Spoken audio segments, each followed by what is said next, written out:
moved in next door to a glass studio in Estes Park, Colorado.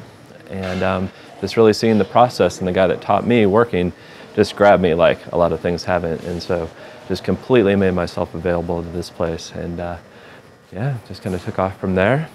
I used to live in a cabin on Storm Mountain off the grid, and so every day if I stood up on this rock, I could get reception with my cell phone and call down to the shop and see if I can get in there for a little bit and start practicing. So I kind of went from there. I guess like starting to come across an idea, seeing it in your head, and then working through a series of problems and seeing that it can happen and continuing to work through those, and just seeing it materialize into the actual work that you have in your head, and then it becomes an object. So this is my second ACC show.